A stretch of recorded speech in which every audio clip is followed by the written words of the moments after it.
another long overdue episode of Post-Fades Cheesesteaks, hosted by yours truly, Dakota and Timothy. How we doing?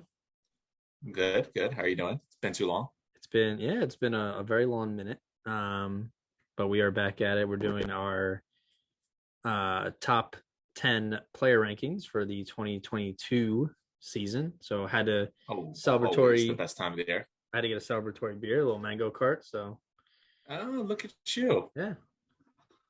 I have orange flavored water. That's always get your vitamin C in. That's what good to do it special for the big occasion. But I am very excited to do the top 10, one of my favorites. And we start out with the very exciting, sexy position, just like my co-host, interior offensive line, which is always a good one to get the engine rolling. Oh yes, we got guards and centers, so definitely will be a nice little list here. We did have we did discuss briefly that we're only going to do two honorable mentions. We had it was Ali Marpet and what was the other one? Rodney Hudson, correct? Both with the veteran guard, or even Brandon Brooks, two retired guys. Brandon Brooks as well. Yeah, it's a shame. Yeah, Brooks and Marpet both retired. And then Hudson, just legendary, center, but he didn't have a great year with Arizona, so we'll see if he bounces back. But moving on, let's get right into it. I don't see any need to dilly dally. So perfect. Why don't you start us off at number 10? So number 10, I got to say this one I've got to sell a little bit. So I just want to, start off with a very key point, as you've heard, but you may forget because you're very forgetful. This is true. My three rankings always come down to, when I do the top 10 going into next year, is what they did next year, and if I started my team, where would they be? Sure. So this guy comes in on my list, and he didn't have, I wouldn't say he had a bad year, because if you look up the PFF stat grading, he was the third overall offensive guard, but he only started 8 games last year. But he started all 16 his rookie year and made it to the 2020 rookie team. So definitely has some success in his history. But I think the ultimate sign of you're going to be a good player, wouldn't be surprised if he makes the All-Pro team, is that Bill Belichick went ahead, traded away a veteran that everyone is so confused why he did it, a veteran who was still performing really well, traded him away to create a spot for one of the biggest reaches in the first round in a couple of years, but also for my number 10 offensive guard. And I'm going to go with Michael Onwenu. And I might have brutalized his name, but listen, the guy, like I said, he didn't play a whole bunch last year. He had 8 games started. He played all 16 games, but didn't start only 8. He started all 16 his rookie year, made the all-rookie team, like I said, had a great PFF rating, only 3 penalties this year. But I think the guy's in for a big season coming up. Shaq Mason is gone. Bill Belichick, we'll see. I don't know why he would have given up a Pro Bowl offensive guard so easily for a 5th-round pick. But hey, he's probably going to be terrible next year, and we're all going to be, just worshiping Bill Belichick as we usually do when he makes these veteran moves. But I think this is a real sign that Billy B's got plenty of faith in Michael Onwenu, and I think he's in for a big season next year. So, cracking my number 10 with that future projection, I'm going with the Patriots guy. Yeah, I saw him, I was thinking about it, but he just missed the cut this time around. So, well, I knew that. I mean, he hasn't played a decade in the league as you love, you know how I'd be doing it. So, just wait. When Billy B moves on from someone, that usually means that either that player is going to fall apart or he has someone even better waiting to play. And I think that it's going to be the latter on this occasion. Fair enough. I mean, yeah, it's the best coaches seem to, typically know, when a player's on their way out. So we'll see. So my number 10, spoiler alert, is one of my 3 centers on this list. Oh, okay. Yeah, got a little bit of a younger guy. He hasn't been in the league too long. And I can't remember when he was drafted because my internet doesn't want to cooperate right now at this moment. But he is currently playing center for the Kansas City Chiefs, Mr. Creed Humphrey. Hold on. Before you tell me something ridiculous, can I just cut in and just say we've gotten to number 10 on the first episode and you've come in with your nonsensical bullshit already. Can you at least warm me up? Like, at least buy me dinner before you're just gonna go and ram it down? Like, do you ever think? Do you ever think like, oh, like maybe he could be a good player even if he only played 1 year in the league? Like, you realize, like, you know what? Just go ahead with your No, keep nonsense, 'cause going. he's on Keep my going. list. No, he's on my list. I'll get to him at a respectable amount. Just has easily one of the best seasons of any offensive lineman, let alone interior. But yeah, he hasn't played 4 seasons. So go ahead, please tell me something nonsensical. No, I mean, I'll let you, tackle the most of the defense there. But I mean, yeah, the thing that stands out is 1 sack allowed. Obviously, super great, but also, Yeah. a center. So they don't. I feel like they don't typically give up a ton of sacks, but his numbers are great. I mean, only 6 penalties. He was second. Six, okay. He was second in offensive snaps. Over 1,000. Very dependable. Exciting. Which the Chiefs needed because their line in the Super Bowl 2 years ago was atrocious. But yeah, I think how I am with my got to see consistency. So of course, yeah. I mean, this isn't a Vita Vea thing where I don't even put him on the list. This is like I'm acknowledging his growth. So okay, yeah. Yeah. I mean, I'll leave it alone. Okay. Just I can't believe you're starting this. I did. You know what? Before we started this episode, obviously I knew going into this, he had a dominant season. He's a rookie, so naturally you were going to hate on him, embarrass his rankings. Sure. But I figured it'd be a little bit better than number 10. I didn't think we were going to start with number 10 here. It's just the bias is just disgusting, but hey, we'll let it go. I'm just used to it now. But thanks for just coming out firing. So all right, okay. Moving on. Because you know what? Perfect segue. Incorrect segue, but perfect segue to my number 9. Because it's a teammate of your idiotic number 10. Oh, yeah. And he actually, speaking of Bill Belichick moving on from veterans and making spots for younger guys, this is one of those guys that he did recently.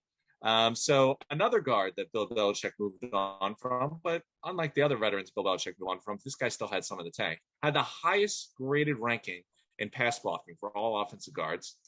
In the perfect system for that. So I'm going with Joe Tooney, whose first season with Kansas City, I got to say, was a complete success. Doesn't give you a ton in the run blocking, but with the team he's on, he doesn't need to. But he plays strength to strength. He's great pass blocking, and he plays on arguably the best passing team in the league. So great fit, great match, really improved an offensive line that needed it, and has formed a dynamic tandem with, your number 10 ranking that you brutally misfired on. You put Tooney at 9? Yeah, it's respectable. Okay, if you say so. I mean, I don't even think he was the best player on his own line, but you have your own thoughts, so go ahead. I mean, if you think he's well, what do you think? Do you think he washed up? He did a decline from New England to KC, or? No, you know what? I think pretty high on our list. Last year he was. Where was he last year? He was number 4 on my list last year. Well, that means nothing because your lists are just atrocious usually. All right. But I mean, you know what? I think there was other guys that are more well-rounded. I had him number 8, so he pretty much started right around my same list as last year. Okay. I bumped him down 1 spot, but I think there's a couple other guys that stepped into it. That put on better experience. Like I said, his teammate, who had an incredible rookie season, who I just don't embarrass by putting at number 10, will make an appearance later on my list, so that bumped him down really. But I think with Tooney, he's kind of a one-man, one style. He's not really a great run blocker at all. I mean, don't get me wrong, he's the best pass blocking offensive guard, and he's on a pass first team, which is a perfect marriage. But yeah, I do kind of hold it on him that he's kind of one-sided. Well. That's all right. I have him a little higher, but go ahead. Yeah, this one I'm curious because I feel like he's either higher on your list or he's not on your list, so we're gonna find out. But my number 9 comes in at a Cleveland Brown. I have a Mr. Wyatt Teller at number 9. Okay, fair enough. Okay, I'll give you this before you even continue. Mm-hmm. I feel like we have I want to say I'm predicting now. I feel like me and you have Wyatt Teller and Joe Tooney just swapped on different spots. He's on my top 10. I feel like we just have them swapped. It's possible. It's possible. I think so too. But hey, fair enough. Go ahead. I think so last year I had him at number 10. So I gave him a little bump, consistency there and help. I mean, that Cleveland Browns run game was amazing, Yeah. Only second to the Eagles, but we had a running quarterback. So but yeah, no, they did a phenomenal job. I feel like his like deep stats aren't as telling as for Teller. Ha ha ha. But he's a consistent player. Only 4 sacks allowed, which is tied 17th, but like I'm sure that's over tons of players. 11 penalties is a bit much, but yeah, linemen get called for a lot. But for a guard, I feel like usually the tackles get more penalized. So that to me, I kind of, bumped it back a little bit from moving them up higher. But I mean, overall, obviously a phenomenal run blocker as part of that Cleveland Brown beast line. But yeah, I don't have any issues with him. I think he's him fitting in with that Browns line. They're one of the best, up there with the Eagles and even the Cowboys still, and the Colts. But yeah, I like him at 9. Fair enough. Listen, I won't give you really any argument there. Okay. I think honestly, like assuming we have all the same around the same players, I think you're not really going to surprise me with anyone. I just knew Humphrey was going to surprise me, but we got that out of the way. So I think we probably would be similar going forward. But moving on, my number 8. So I've got definitely a guy on the back end of his career, homer or not. You say with what you want, but I had him as PFF had him as the 3rd overall ranked center. I have him as the 3rd overall ranked center on my list. Okay. He was the number 1 run blocking center from PFF's list. Or I apologize, number 3 overall, or number 2. All right, come on, let's get our facts straight. Mix up, yeah. I'm tripping over my own words there. But yeah, like I said, you said it earlier. He was a steamroller for the number 1 ranked rushing team last year. He was just extremely valuable in bringing along a young quarterback, inexperienced quarterback, and easily still one of the 5 coolest dudes in the NFL. So even though he's on the backswing of his career, I thought he showed more life and looked younger out there last year than he has in the season before. So I'm going with at number 8, Jason Kelson. Wow, I don't look forward to the rest of our list if we're going to agree right here, because I also had Jason Kelce at number 8. Look at that. Listen, what you got? I knew the rookie was going to throw it off, but I figured we would come around in the same kind of style. But yeah, I mean, I still think he's got something in the tank. I know he's older, but he looked. I think now that they have the replacement for him that they drafted, his name just escaped my brain. But I think this is going to be his last hurrah for real this time. So probably 34 or something. Yeah, I think he's around there. But you know what? He seemed re-energized with this team. Obviously, in 2020, him and the whole team just looked bad. But he looked re-energized. I think playing next to Dickerson helped. I think getting some young blood in there helped fire him up, because the guy seems like he's just a leader. Like, he leads the team. He seems like he just likes to take everyone on his belt and just win at all costs. I expect him to be even more energized. The team looks pretty good next year, I think. I think there's more success to come. And I think he's just going to bring out the best of them. I mean, he looks great. I mean, him blocking down the field, he's just an incredible run blocker. And you factor in the team success that came with it, and what he did with Hurts, just being the leader, I think helped a lot. Oh yeah, I was gonna say, shout out Landon Dickerson. He might be on this list next year. Who knows? No, it's true. Yeah, but, I thought about him. I thought, I was like, maybe honorable mention. I was like, it's too soon. It sound like a homer. But I mean, they look like a great unit. So hopefully everyone stays healthy and they perform. But yeah, I mean, Jason Kelce is, like, people have tattoos of him. Like, he is a Philadelphia legend, will always be. And he deserves all the praise, because he allowed 1 sack last year. Only had 4 penalties. So he's a beast. He is a beast. But yeah. Yeah. All right. So that was my 8 too. So you can go right into your 7. Cool. So this guy, I got to say, first off, I think he's playing the wrong sport. With the name that he has, he's not named after just one NBA Hall of Famer. He's named after 2, which I actually didn't know until today. So coming in, Took me a minute. yeah, but bet you don't know his middle name because this one surprised me. So we have Shaq Elijahwan Mason coming in at number 7. Elijah Wan, really? His parents have to be basketball fans. There's no way around that. I think the guy messed up. I don't know how he got to smart football with a name like that. Like the dude had to have at least played some kind of basketball in his life. Looking at him, I just don't think that anyone will be able to stop him on the low post. So I mean, maybe he missed his calling, but here he is.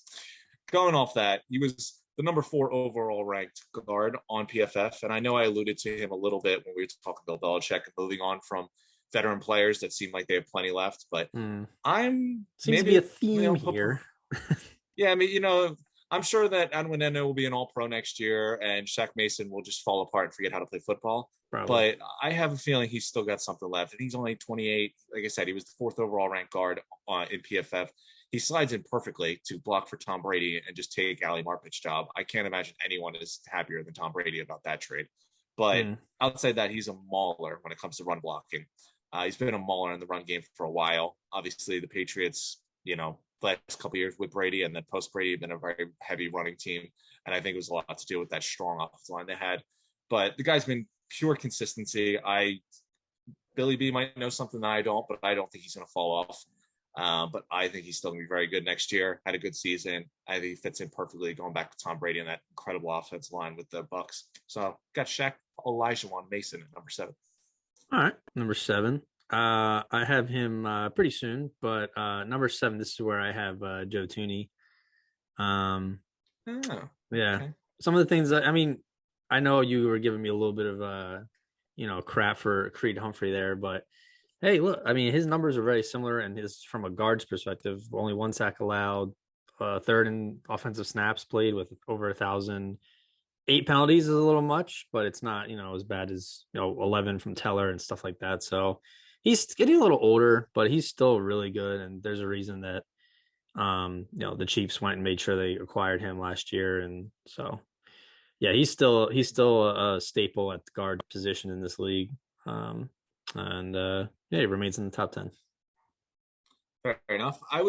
This is where I was off by 1. I'm not, I was close. I told you it'd be close. But number 6, I have a guy you already went with, and right around the same spot, but I went Wyatt Teller here at number 6. A lot of the stuff you said, I also think he's a guy on the rise. I think he just finished his 4th season. And the last year in 2020, he put up a 92 grade at PFF, was the number 1 overall ranked guard. Kind of dipped this year with 85, but it's not like he fell off completely. He still looks consistent. He's still young enough, I think, that he can still get better. Obviously, that entire Browns offensive line is pretty solid all around, and they have a dominant run game. But he played all 17 games last year. He was a little hurt the years before, so it was good to see him put in 17 games. He was a 2nd team All-Pro, made the Pro Bowl. I think it was more encouraging to see that he played a full season. After the injury concerns, he played 11 games last year. 8, I think, his rookie year, 15 in 2019, but I was only starting half those games. But I think definitely still be promising. He's got a bright future. Like we said, you're looking at guys that can keep getting better. This is one of those guys I think is already really good, but can still keep getting better. He's only 27, so he's still got plenty of room to grow.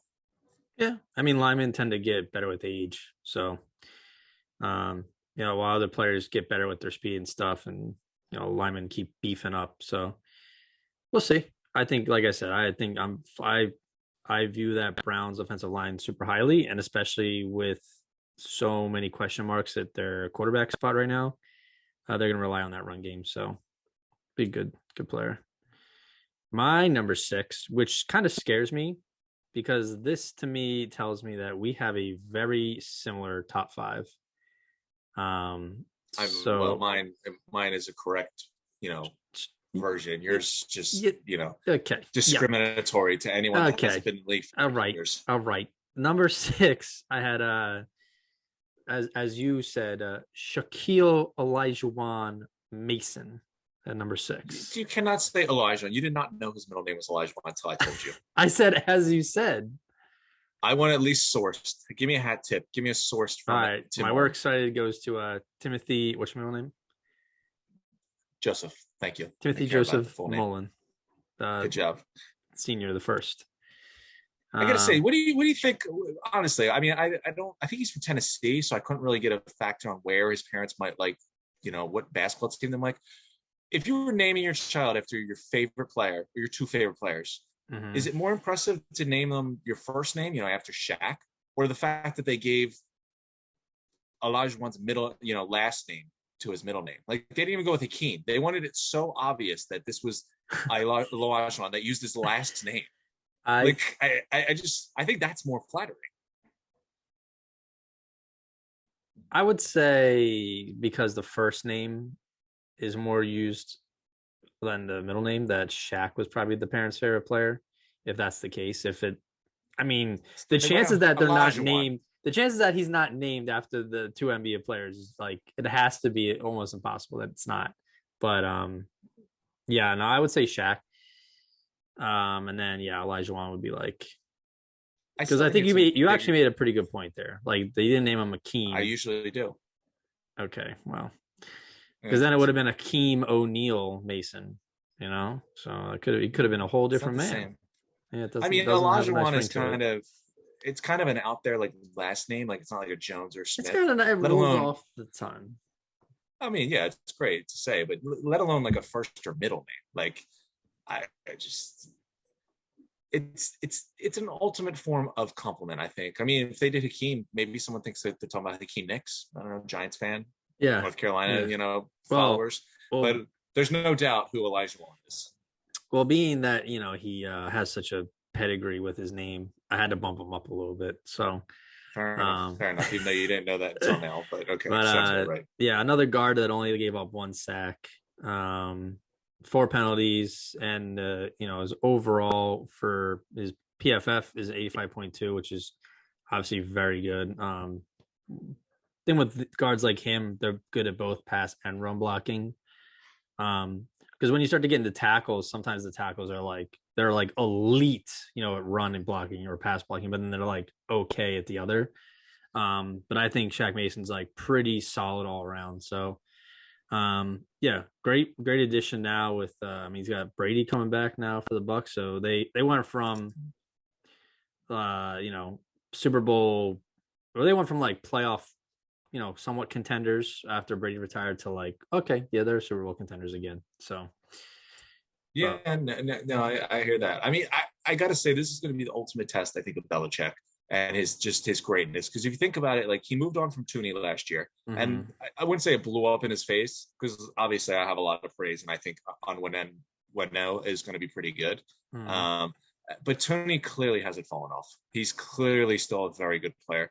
But now he's moved on from Shaq Mason as well. Obviously, they drafted Cole Strange in the first round, who, raised everyone's eyebrow, who I would imagine will be the other starting guard. So now he's not only just moved on from one Pro Bowl guard, still in like the prime of their career, like we're talking about 2 guys on our top 10, but he's done it twice, and now he's going to replace him with, a 6th-round pick and one of the biggest reaches that we think. So if this works out well, then like Bill Belichick just reminds us again for the millionth time how much smarter he is about football than everyone else. Oh yeah. But like a 5th-round pick, that I don't get. Like, I have to think someone was going to give. If I were the Eagles, I would have traded a 5th-round pick to get Shaq Mason, not even without question. Just why not? His contract wasn't that bad. He's like 28. I feel like there was definitely more out there to get, but we'll see. If Alwin is an All-Pro and Strange starts 16 games and looks great as a rookie, then you know what? I will never doubt him again. I'll just pick whoever's starting an offensive line for the Patriots next year will just be on my top 10 list. Fair. But we'll see. All right. Crack open that top 5. What do you got? So I'm going to moving on to my number 5. And this is my second center on the list. And you're probably going to hate this because this is just going to highlight how idiotic you actually are. You said second center? Oh, this is probably Humphrey, isn't it? Center. No. This is my second center on the list. Oh, they said second stunner. Oh, no. It is a little bit of a stunner, though.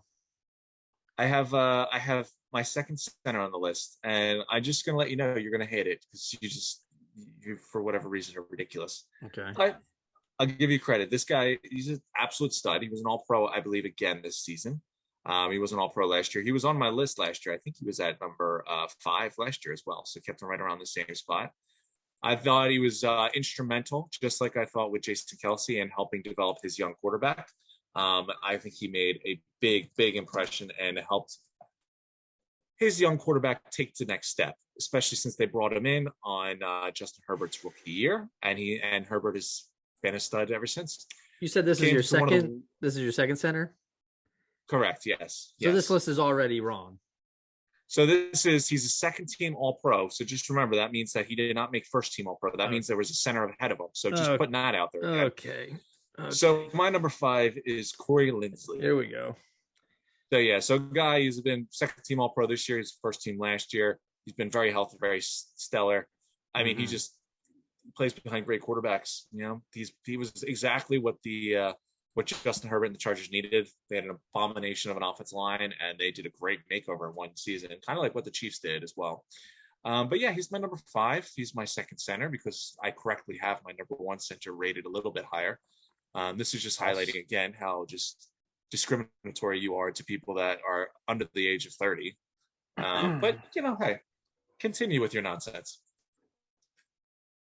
That is, I'm baffled by that decision, but you can do you. Sure. I'm not saying Humphrey's not a great up and coming star, but he's not better than Corey Linsley. But let's see about that. Okay. Anyways, my number 5, a guy who is he's got a new team this year. It's going to be protecting a second-year quarterback. New head coach. Went from the metro area to down by some palm trees. Mr. Brandon Scherff, guard from Washington. What do you mean? You are embarrassing yourself. This was, if you remember, my biggest issue with him last year was you had him ranked at like number 10. He didn't move a spot. He made the All-Pro team, had the best season of his career, and didn't move in your top 10. This year, he has arguably his worst year, and then you move him all the way up to number 5. He was number 6 in my thing last year. Yeah, but you had him 6th the year before. He didn't move. He had literally his best season all year, his entire career. Didn't move anywhere. No, has his worst year and moves up a spot. I got receipts. Oh my! This is our third. So let's This is our third year. Hold on. This is our third year. Go ahead. This is our third year of doing rankings. Shout out us. Okay. Number 6 in 2020 was Brandon Scherff. Number 6 in 2021 was Brandon Scherff. And so he didn't move after an All-Pro season, his best of his career. Go on. And number 5 in 2020 is Brandon Scherff. So I pushed him up. That pedigree is escalated him. No, I mean, he played half the season this year, but he's going to be healthy. It's the same. We had Brooks in there last year because we assumed he was going to be healthy. So, okay. So basically, I just want to throw a couple things at you. 5-time Pro Bowler, 1-time All Pro, going to a new team. He's healthy, hopefully. Yeah. Like I said, PFF isn't the end all to be all, but if you go off their stats, his second to worst season ever of his 7-year career was this past year. Doesn't mean he can't bounce back. That's true, but what did you say? He missed half the season. Somehow that bumps him up. He played 11 games. Okay, so 11 games, which is hard. He played more games in 2020, so somehow he moved up. 0 sacks. Okay, I think my biggest concern is that after his best season of his career, he stays idle, doesn't move. Has arguably his worst season of his career and moves up somehow. There's no balance to your rankings. It just doesn't make sense. You just kind of pick names out of the hat. No, none of it makes sense. He was at 6 the last 2 years, and I just bumped him up because I think he's going to have a really good year. I think he's going to help Trevor Lawrence a lot. You touched on this twice now about really talented linemen helping develop young quarterbacks in Kelce and Linsley, and I think Scherff's going to do the same thing. He's going to help Lawrence really develop. He's got a good coach and Peterson, and they got a lot of talent in Jacksonville, surprisingly. So your main argument for keeping him at number 5 is that he's going to the Jacksonville Jaguars, and that'll improve his future because they've just been a history of success there. If he doesn't end up being in the mention for Pro Bowl or All Pro, I'll owe you a 6-pack of beer because that's how good I think he is. Fair enough. Okay. Fair enough. I think you're a year late on this, love and respect for him. I mean, he played for Washington. I obviously don't have that much love and respect for him, but I think he's a phenomenal player. He's had a little bit of the injury bug, but I think 11 games is still, it's not what you want, but it's better than missing a whole season. There's a lot of players that can't stay healthy at all. So that's true. That's a good point.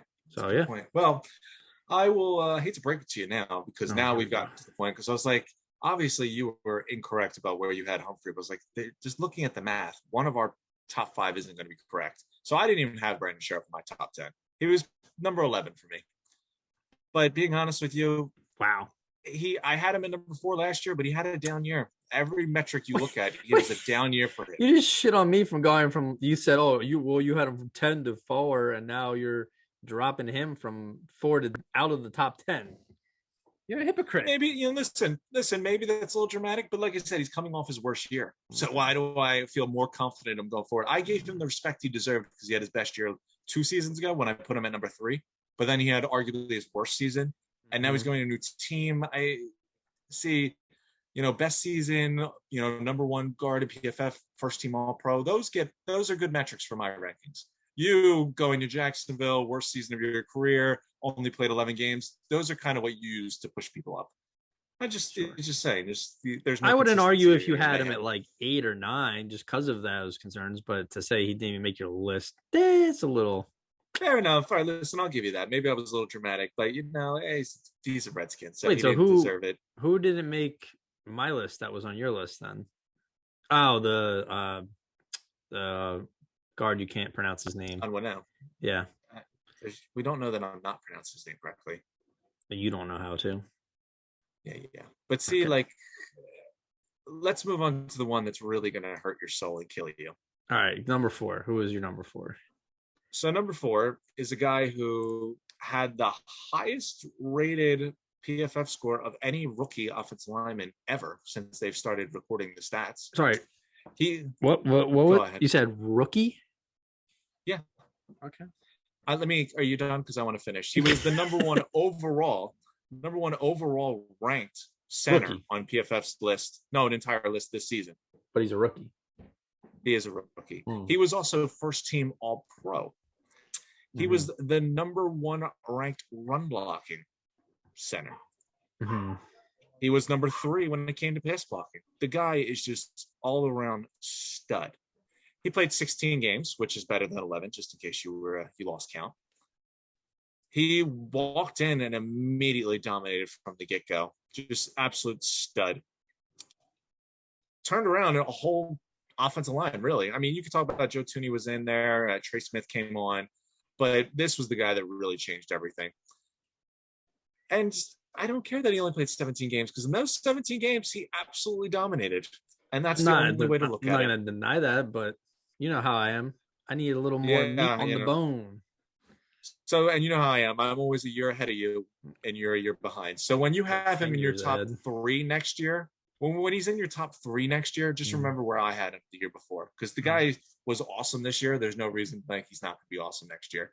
He had a better season than everyone on your top 10. And most likely will have another great season. So number 4, I can see the blood boiling in you. You look extra red. I am red. I'm always red. The rookie, Creed Humphrey. I mean, if you had him at 5, it would have been like cool, but you can't put him over to Linsley. It's just not. But he was better than Lindsay. That's the thing. Just every metric you pretty much look at. He was an All-Pro. Didn't miss a game. It's just, I don't know what you look at that you think that he's not. Besides the fact that he's only played 17 games. I got nothing for you. No? No. Yeah. I mean, he had 8 penalties. 3 of them were ineligible downfield. So that's like kind of, half and half. Maybe. That's also justifiable as, he is a rookie. Your boy Lindsay, I think, had around 8 as well. But, or he had 6. I apologize. He had 6. Okay. Still. You done? I'm going with Creed Humphrey at number 4. Just because he hasn't been in the league for 8 years doesn't mean he's not amazing and he won't be incredible next year. All righty. Well, using the gigantic brain that I have, obviously, Oh, yeah. I'm going to assume that since you already said a couple of these other people that your number 2 are probably the same as my number 2, and my number 4 is probably your number 3. So, number 4, you like that math? Were you able to keep up? Nothing about that made sense, but go on. My number 4, part of that stout Cleveland Browns offensive line, Joel Betonio, number 4, 4-time All-Pro, Okay. 1-time All-Pro, played a full season, this past year. Like I said about Wyatt Teller, helped pave the way for Chubb and Hunt, and they had a phenomenal season. He had 2 sacks allowed, which is, respectable. Only 3 penalties. Played over 1,000 snaps, so he's reliable. And overall PFF grade is a 93.6, so he's legit. And number 1 amongst all offensive guards. Yeah, one of the best run blocking guards in the league, or a top pass blocking guard. So got the full package. What would you not like? And he's a bit of a woolly mammoth. He grows his hair out, grows his beard out, looks like a Very Sasquatch. True. We love it. So very true. Shout out Joel. I will have 0 arguments, and I'm just going to roll right in. So my number 3 is Joel Betonia. See, my math made perfect sense, and it's exactly what I said. Oh, no, just couldn't understand what I was saying. You said your 4 was going to be my 2. You skipped 3 all in all. No, you weren't listening. Okay. We have to go back to the question, clearly. Honestly, when I did this rankings, I saw the top 3 as their own elite tier. They were probably the toughest ones to rank, because I was like, I could literally move these in any direction. Because I honestly think Joel Batonia arguably had the best season this past season. Mm-hmm. He was number 1 PFF rank, as we said, tied for number 1 in the run blocking, and he was number 2 in pass blocking. Or I'm sorry, not number 2, number 3. Yeah. Just really, this was the best year of his career. He's been in the league for, I want to say, 8 years, and this was by far his best season. He's definitely he had a good 2020, but I think he took the step up to elite tier, and that's why he's in that top 3. He was in consideration last year for my list. I don't at the last possible second, I think I took him off. Now he was number 6 actually, so he bumped up to number 3. Yeah, second team All Pro last year, and out there and was even better this year. So yeah, he led the force. He was my 2020. He was. Oh, he didn't even make my list in 2020. 2021. Oh no, I lied. 2020 he was number 9. 2021 he was number 3. And then 2022 I went 4. It's not an indictment. So hold on. No, let's go back. Let's go back to this. It's not an indictment on him. So it's the Brandon Scherff.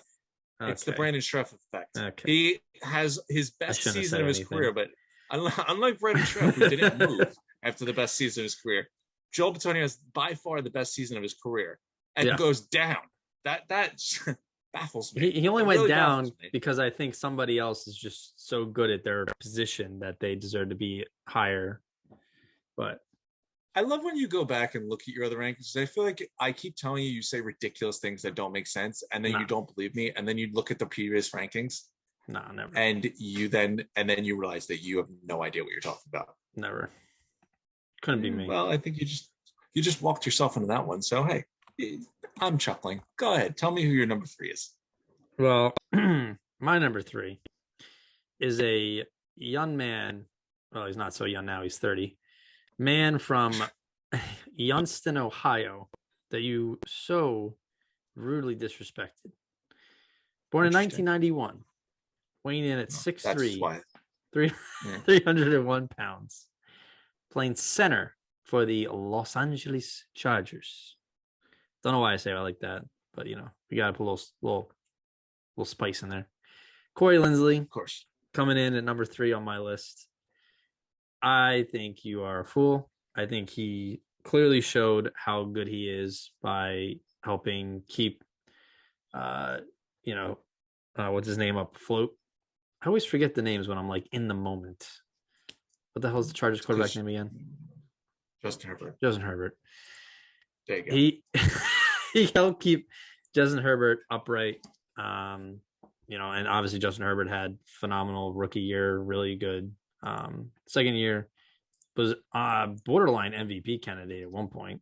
Very true. But yeah, I think because he's a center, he doesn't get as ranked highly as the guards. But I mean, when you play over 1,000 snaps, 6 penalties, 0 sacks, very, very all around solid pass blocking and run blocking, both above 84 on PFF. So I just think if you're the best of your craft at a position, you deserve to be high. I mean, I had a number 5 last year, so I just moved him up a little bit. I just think without him, Herbert would have struggled a little more. Wouldn't be able to, make those plays he makes, because somebody else would be giving up sacks. So fair enough. That's sound argument. Okay. Yeah. All right. Now this is where. Let's just go punish Joe Betonia for the best season of his career. I wasn't punish him. I could swap those two. I have no problem with that, but I'm gonna leave him. I thought he deserved to be number 3 because I think for a while, Kelsey was kind of floating there. We had Hudson was maybe one point the best center. I think Linsley's time is now, and he's the best center. So, except it's Creed Humphrey's time, and he's already surpassed Lindsay. No, give him another year or two. Yeah. Okay, well, moving on to more controversy, because I already know you're easy to read, but I know you're number 1, and this one was the toughest ranking for me. Obviously, the 1 and 2 was the toughest one. I mean, I can give you a little spoiler that I have a 3-peat on my number 2 and number 1. So I don't think that. I wonder if that's going to happen on any of our other lists that we have the same 1 or 2 like 3 years in a row. Well, I can tell you I'm not, because I bucked the trend this year. Because you know what? I thought hard and I thought long about this, and this was a tough toss-up. And I think this is going to be probably the toughest one of any of the positions. Because unlike you, I do, when a player has the best season of their career, they get rewarded it. And when a player has the worst season of their career, they do come down a little bit. And that's what we're talking about with the number 1 and number 2 guards. You're talking about one guy who's coming off his best season by far, and one guy that's coming off the worst by far. Sure. And you know what? Maybe going forward, I'd probably want the other one because there is a big age difference, but I'll go right into it. Quinton Nelson, who was my number 1 last year, is my number 2 this year. Listen, it was a down year for him. I think injuries are definitely to blame, but I'm not going to crush him. That's why I only went to number 2. Sure. Because he's never missed a game up until this season, where he missed 3 and then was re-injuring his ankle, leg injury, bunch of injuries. He probably needed to miss out a couple more years, but he showed his toughness by being out there and playing. I think you need to give him a little bit of credit as well, because I think offensive line plays a lot to team success. When you see Jonathan Taylor running around and dominating the league, you got to give some credit to that offensive line. So even Quinton Nelson injured and on a bad ankle, I think is still an elite offensive guard. So while I could not, this was tough. I had to make an adjustment over the fact that my number 1 is coming off a career year, where Quinton Nelson's coming off of the worst year of his career. I'm not even doing this as a Cowboy hater either. I don't disagree with that, because I think you could very easily flip a coin for this 1 and 2, because they have been by far the most clear-cut best guards in the league past 5 year, ever since Quinton Nelson came in the league, honestly. Because Zag Martin, I think, is a little older. Yeah, he's 31. Yeah. I think Nelson's like 20 something, 27 or something. But yeah, I don't have any problem with that. I personally for me, it's kind of the same thing with Brandon Scherff, where I'm like, I know there were injuries, I know there was downtime where he wasn't at his peak, but I think he's the type of player that's going to bounce back and be just as good, if not better. So that's why I gave him that bump to keep him at my spot. So my number 2 then is Zag Martin of the Dallas Cowboys. Fair enough.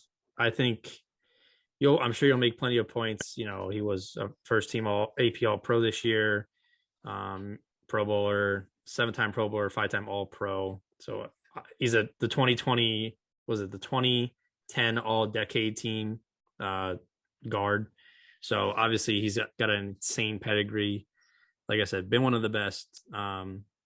He bounced back from last year. He only played 10 games because I think he got hurt at the end of the year, if I'm not mistaken. And then played a full 16 games this year.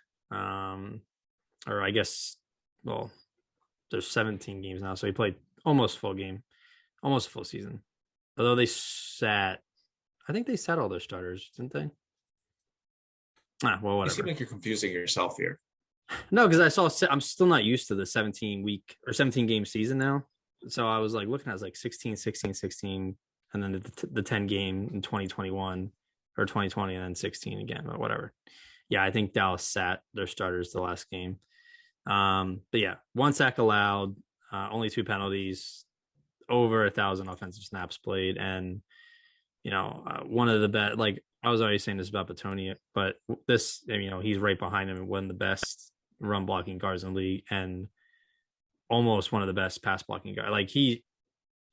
Like the consistency with our list is that these guards tend to be phenomenal at both pass blocking and run blocking. So Zag Martin is a great example. Any rookie coming into the league, like he's someone you should look up to and say, that's how I should be playing the game. A tough player, super, super consistent, as shown by his accolades. So don't want to pump up the Cowboy players too much, but he's well deserved of all the praise. And I have him at number 2. Fair enough. But yeah, I mean, listen, I'll get right into it because now we know it is. And this was tough. But look at the season he had. He was 2nd overall grade on PFF, 2nd overall pass blocking on PFF, and tied for number 1 run blocking. The guy did everything. And Nelson definitely had a down year. But Zag Martin, as crazy as it sounds, is getting better. 3 of his best seasons on PFF rankings were the last 3 seasons, and they've gotten better each year. This last season was his best PFF season ever. And I think that you'll see a comparison for the rest of their career with Quinton Nelson and Zag Martin. They're 2 guys, first-round picks, highly decorated, came in, immediately dominated. I think they both were all pros as soon as they walked in the door. But, last year, Martin was clearly better than Nelson. Sure. Next year, you could probably flip a coin. Martin's getting better. It seems like at his older age, Quinton Nelson, has been money since he entered the league. Mm-hmm. But you could say, who do you want to build your team around? Martin played 16 games for me. Nelson showed an injury and it lingered. He was on the IR and then it re-aggravated again. He didn't miss a single game 3 years before that. But, it's a coin flip, really. But Martin had the better season last year, and I think that's ultimately what put him at number 1 on my list, was that last year. And it really, Nelson didn't play bad, but just because 80% of Quinton Nelson is still better than, I would say, 85% of the guards in the NFL. Mm-hmm. But it was still noticeable, the difference between Zag Martin last year and Quinton Nelson. Zag Martin had one of his best seasons that you're talking about in a Hall of Fame career, where Quinton Nelson's probably had the worst season in a future Hall of Fame career, what it looks like. And next year, it'll probably go backwards and they'll probably keep flipping until one of them retires. But this year, I'm giving, as it kills me, Zag Martin the number 1. Fair enough. Like I said, I don't have a problem, especially with this season, coin flipping. But I think it's pretty evident that, from our lists, that my list is very, what have you done for me lately, and what are you going to be doing for me? Whereas your list is, how good were you last year, and what is your ceiling? So I feel like you look a lot more at the past, because I agree with everything. Like I said, I don't have a problem with Martin at 1, but you look at Quinton Nelson, he had a down year, but he only played 13 games. He was injured, but the previous 3 seasons he was a All-Pro. His rookie year, his 2nd year, and his 3rd year. That is, that's if a Creed Humphrey had that kind of stat, I'd put him in number 1 or 2. That's consistency of being the best at your position. So for me, I see this year as a hiccup due to injuries, and they had a wild. The Colts had a weird season. Also, don't forget, Jonathan Taylor, who I gave a little bit of slack, had a phenomenal year running the ball, and who's a big proponent of that. I would say Quinton Nelson. But what's even more amazing, before we even get to the running backs, I'm just going to say that Quinton Nelson obviously had a down year. Ryan Kelly, who was on my list last year, didn't even make the top 10, who also had a down year. Yeah. You're I talking didn't about rank Kelly Jonathan either. Taylor. Yeah, Jonathan Taylor's amazing MVP quality season was done while his two best offensive linemen had down years, which I think just puts it in more perspective of how dominant he was. He'll be high on my list. Don't you Yeah. worry. I'm not And I will that. say my rankings, there is a reason behind it because it's always my top 10 going into next year. And I use last year to determine how good they're going to be next year. And then next year I project how good I think they're going to be. And then I use the tiebreaker usually if I started my team, where would I want them? And what it was that tilted the scale was that even though Zach Martin is older, he's showing that he's getting better. Like he hasn't hit the ceiling yet. This was his best season and he's in year 8, I think it is, where, but again, this is a coin flip. I think, you're talking about two guys that are head and shoulders above everyone else. And you got to reward the guy who had a better year. That's just the tiebreaker. I think when you're talking about two guys that are just consistent money every single season. I mean, yeah, if you said who had the better year, obviously Zach Martin did, but who's going to have a better 2022, 2023? I would say Quinton Nelson. So, hey, well, listen, building off a great year. Also, Zach Martin's 3 seasons has gotten better each year, even if he was a little older. You got to keep in mind that, excuse me, I mean, both those lines went through some injuries. The Dallas Cowboys in particular, I think their line's going to struggle a little bit because they, for years and years, it was like them and the Eagles were always like one of the top 5, top 10 lines in the league. But I think Dallas is kind of on the decline on their offensive line. So I'll be interested to see if he can help bring in some of the younger guys they have in there, get them up to speed and help, that line sustain and keep Dak Prescott healthy. But no, I honestly thought when you make these, rankings that you just, you cut out all the faces of the players and you just cut them out with scissors and you just put them on a dartboard and just put a blindfold on and just throw. Then all the darts are numbered. So you're like, oh, okay, he's going to be number 1. Yeah. So. Oh, okay. Yeah. That makes logical sense. Yeah. Coming from the guy who bumped Joel Betonia down after he had pretty much the best season of any offensive guard in the NFL. It wasn't a bump on him. I'm the one who randomly, Okay. All right. It just doesn't make sense. I like that we're starting to have a history because then I can just go back on these and show you how horrifically they age because can't wait to go see how these rookies age. Because I think there's a couple of them that, are going to make you look pretty stupid as we start moving on these rankings. But you know what? It wouldn't be the top 10 rankings if you didn't give an injustice to one of the rookies. And we started off with a bang right away. Loved it. Consistency, I got to say. We got to give the people what they want. So, I mean. Yeah. You will run into it, too. There's no breaks for you. Yeah. So next episode will likely be defensive tackles, so nose tackles or D tackles in a 4-3. So that'll be fun. We'll see if Fletcher Cox makes the list. Who knows? Let's see if Aaron Donald makes Dakota's top 10.